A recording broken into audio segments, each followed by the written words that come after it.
everybody, and welcome back to Blue Jays Today. We're your boys. We always got something to say about the Toronto Blue Jays. I'm your host, Adam Peddle. And I'm your host, Nicholas Playlog. In this one, we are going to be talking about Vladimir Guerrero Jr. It is now getting to the point where it is impossible to hate on this guy. We regularly receive comments, DMs, mentions.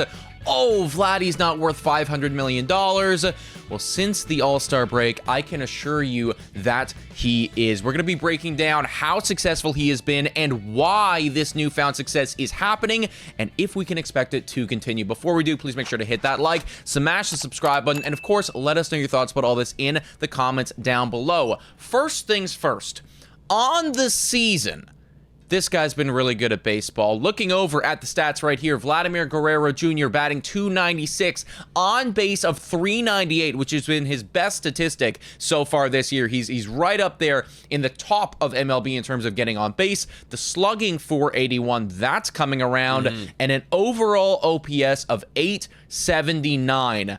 That's pretty good. It is. It's his best OPS so far, or third best OPS so far in his entire career, and now he's tied with George Springer for the team lead in home runs. You could make an argument, well, if George Springer was healthy and playing in that Colorado Rockies series, maybe he'd have 20 at this point, George Springer, so maybe you have a point there, but still, Vladimir Guerrero Jr. started to turn around, and when you look at the second half numbers, my goodness, in 20 games, he's batting .378 with an on-base of .457, an OPS of 1.140, and this is exactly what we saw from Vladimir Guerrero Jr. last year. I believe I even made a video last year talking about how Vladdy was making history with just his on-base and his high batting average, almost hitting 400. It was truly remarkable stuff. Maybe this is becoming a trend for Guerrero, but all I could say is this is the Guerrero that we've been all expecting all season long. 100%, man. I think one of the best statistics that I see when I look at that first and the second half right there, 20 games played. Yep. Everyone says, where's the pop? Where's the power? And I agree. There have been questions surrounding that this season, but the guy's got a .683 slug in those 20 games, and maybe more impressively, 6 home runs and 16 RBIs. I'm no mathematician, but I know that if you were to pan that out over the course of 162 games, that would be a crap load of home runs and a ton of RBIs. Well, I'm doing quick math in my head right now, prepping for that. About 50 games left, roughly, so if you do the quick maths, you've got about 14 more home runs that you're on pace for. That's a lot of home runs, and that would make his overall season-long numbers look very, very good. This has been the one criticism that people have been saying is, where is the power? Where is the pop? Now, to further hammer this point home about how good he has been since the All-Star break, shout out to Nick Ashbourne for tweeting this out. This includes Bo Bichette as well, who has also been on just an insane heater. I made a video about him just the other day, but like that whole situation is going to be very fun to watch. Oh, yeah. Very stressful to watch, but also fun to watch in the offseason because I think Bo Bichette is proving that he needs to be on this team long term. But Vladimir Guerrero Jr. right there with him and Bo, basically 1 and 2 on the Toronto Blue Jays right now, leading this charge. Yeah, I really like this stat down here saying percentage of Toronto position player F4. When we first read that, we're like, what does that even mean? It's the percentage of F4 that those two guys alone are making up in that Blue Jays lineup, and it's 31.4% of that entire position player staff right there. So that's obviously a huge contribution. Those are your all-stars, those are your superstars, those are the guys that are supposed to be doing it, and they are. And looking at this year, since the All-Star break, guess who's number 1 and 2 in terms of hits? It is Bo Bichette at 34, and it is Vladimir Guerrero Jr. And this is 31. all MLB. This isn't just Blue Jays, okay? So, yeah, they're really contributing to this team. 100%, man. So, Vladimir Guerrero Jr. is looking phenomenal, but of course, the big question is, how and why is he doing it? Well, the how of it is that, or maybe the why, is that he is destroying the fastball right now. We've always said, on this channel countless times, to be a successful MLB player, you've got to be able to handle the heater. If you cannot handle an MLB level caliber heater, I don't care, how good your arm is. I don't care about anything else. Really, you really just won't be able to play at this level. Vladimir Guerrero Jr. on the season has a 15-run value on the four-seamer and a 12-run value on the sinker. The two pitches that he gets thrown the most, and the two most prevalent fastballs in today's age. Yeah, and batting average against of 352 against the four-seamer, sinker batting average against 364. And you can look at this recent stretch. I've got all the base hits right here since the All-Star break, the 31 hits he's got. You can see most of it is sinker, is fastball. He's really looking for that pitch, and when he's getting them, he's doing damage. And what I love about his second half versus his first half, and a lot of people are going to love to hear this, those Vladdy haters,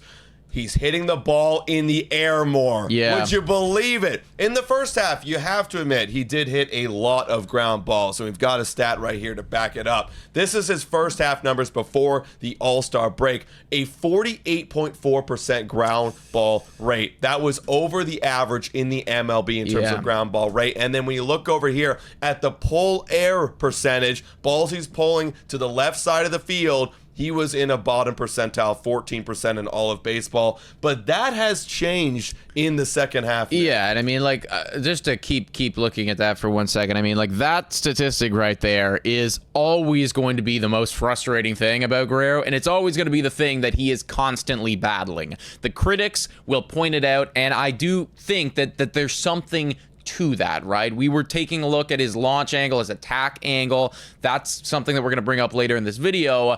But him fighting that urge off to just pound the ball into the ground is huge. And that is the difference between having a good first half, which he had. It was a good first half. But then when he starts putting the ball in the air, the numbers look exceptional. And like you said, that is what he is doing right now. Yeah, because Vladimir Guerrero Jr.'s expected numbers, his hard hit rate, everything. When he hits on the ground, he'll find holes and he'll still put up a good season. He'll eventually find the holes, Just because he's that good at powering the baseball. But yeah, now when the ball's in the air, there's no one that can stop and defend Exactly. And that ground ball rate, it has dropped by more than 10%, folks. He was almost at 50% in the first half. Since the All-Star break, he is down to 37%, which is significantly better for him and significantly better than the MLB average as a whole. And as we can see, the effect of that is that he's pulling the ball a lot more, and he is sending that thing in the air. Yeah, I like this a lot. You're looking to do damage, and we've seen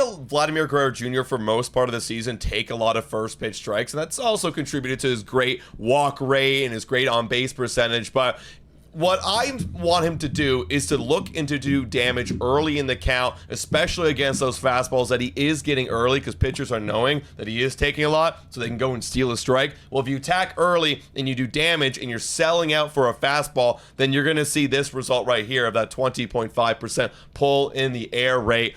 But a big part of it, and we were just talking about it, that ground ball rate and the attack angle. That's been a huge conversation with Vladimir Guerrero Jr. recently, is he needs to be able to get that bat path through the zone and get that launch angle. But the big part of that, what contributes to that launch angle, is the attack angle. Where is the barrel going up at the point of attack in the baseball swing?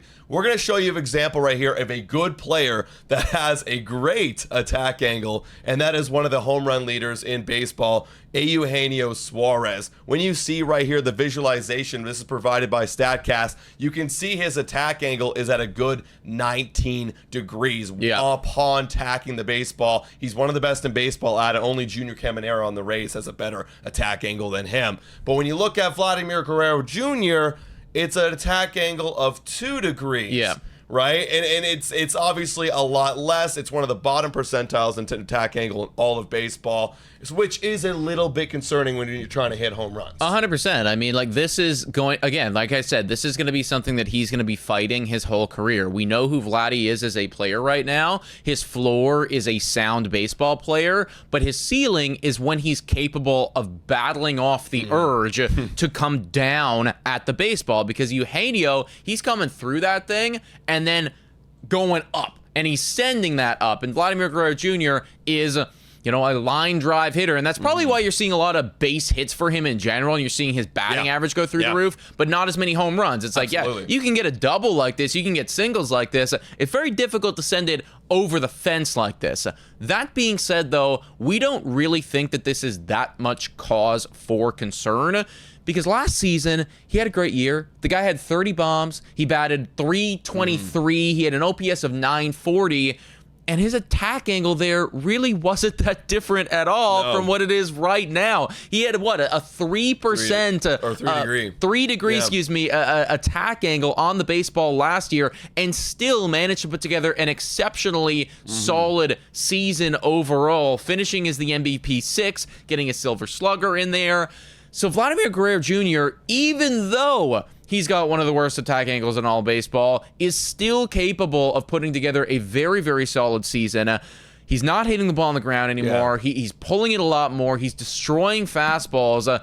I got a sneaky feeling that this is going to be able to last for the remainder of the season, and I think that he is, hopefully, fingers crossed, gonna put together another torrid second half like we saw last year. Yeah, if he keeps pulling the ball in the air, absolutely he can. And that's the trade-off, right? I like what you brought up there, that it contributes to more base hits. Absolutely. If you keep the bat plane through there, you can be able to adjust to multiple different speeds and velocities and put that ball in play a lot more, but you are sacrificing a bit of launch angle. So that's the trade-off. You got to ask yourself as a Blue Jay fan, do I want him to hit for 300 batting average, get on base for 400, or do I want him to hit 40 dingers and sacrifice a little bit of that on base and batting average? Now, you could say 2021, he had everything, right? That's the thing. And you actually, if you were to look back at his Baseball Savant page and his launch angle, sweet spot, everything like that, 2021 was the season where that launch angle was or not even like top tier, but better than... It was a little bit better. Yeah, it was better than the seasons in the past. So it's like that was the season where he really figured that all out. It's that sweet spot that we're looking for at Vladimir Guerrero Jr. And obviously, it's a lot of tinkering and a lot of stuff that we don't understand as we're watching as Blue Jays fans.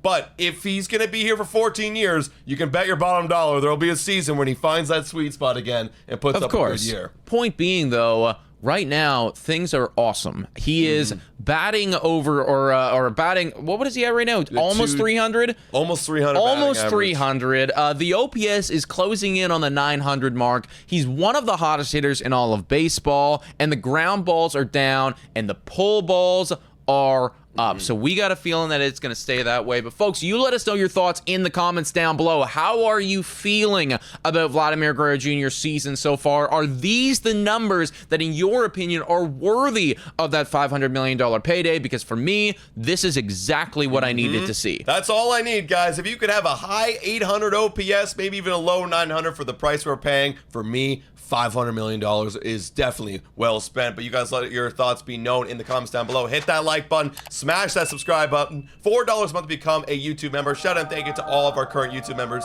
You guys are awesome. Thank you so much for watching, everybody. And as always, go Jays, go!